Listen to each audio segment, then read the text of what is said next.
নমস্কার এবং গ্রো গ্রিনসে স্বাগতম। তাই এই ভিডিওতে আমরা ধনিয়ার বীজ বাড়াব, তারপর মেথির বীজ বপন করব। এরপরে আমরা শীতের শাক সবজিগুলির মধ্যে একটি পালং শাকের জন্য বীজ বপন করব এবং শেষ পর্যন্ত আমরা মূলার বীজ নিচ্ছি। তাই শুরু করা যাক। এরপরে আমরা পালং শাক নিচ্ছি। এগুলিকে আমরা ভিজিয়ে রাখি না, কারণ এগুলি বাড়তে খুব সহজ। আপনি এগুলিও ভিজিয়ে রাখতে পারেন, তবে ভিজানোর সময় এগুলিকে অযৌক্তিক রাখবেন না, তা নিশ্চিত করুন। একইভাবে আমরা এই সারিগুলিতে সমস্ত বীজ রাখছি। সঠিক ফাঁকগুলিও বজায় রাখুন এবং সেগুলি বপন করার পরে আমরা এইগুলিকে হালকা মাটির মিশ্রণ দিয়ে ঢেকে দেব। আমরা অবশিষ্ট বীজগুলিও ছিটিয়ে দিয়েছি, কারণ আমাদের অবশিষ্ট বীজ বৃদ্ধি করার জন্য অন্য কোন জায়গা নেই। এছাড়াও মাটির মিশ্রণ সঙ্গে এটি ট্যাপ করছি। আমি নিশ্চিত করি যে সমস্ত বীজ সঠিকভাবে আচ্ছাদিত হয়।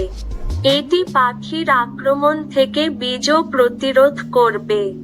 এবং শেষে আমরা সাদা মূলার বীজ নিচ্ছি। এগুলিও আমরা ভিজিয়ে রেখেছি, কারণ এগুলিও একইভাবে খুব শক্ত বাইরের আচ্ছাদন তাদের রয়েছে। তাই নিশ্চিত করুন যে আপনি সঠিকভাবে মূলার বীজ কমপক্ষে 1 ইঞ্চি ফাঁকে রাখুন এবং তারাও মাটিতে অন্তত আধা ইঞ্চি গভীর হতে হবে। এখন আমরা কেবল আমাদের তৈরি করা গর্তে বীজ রাখছি। আমরা নিশ্চিত করছি যে প্রতিটি গর্তে কমপক্ষে 2 থেকে 3টি বীজ থাকতে হবে, যাতে গাছগুলি বেরিয়ে আসে, এবং তারপরে আমরা স্বাস্থ্যকর একটি নির্বাচন করব এবং অন্যগুলি বাদ দেব। কারণ সবসময় সব বীজের 100% বংশবিস্তার হার থাকে না, তাই আমরা সেটা করছি। আমরা অন্তত 1 ইঞ্চি ফাঁক প্রস্তুত করেছি।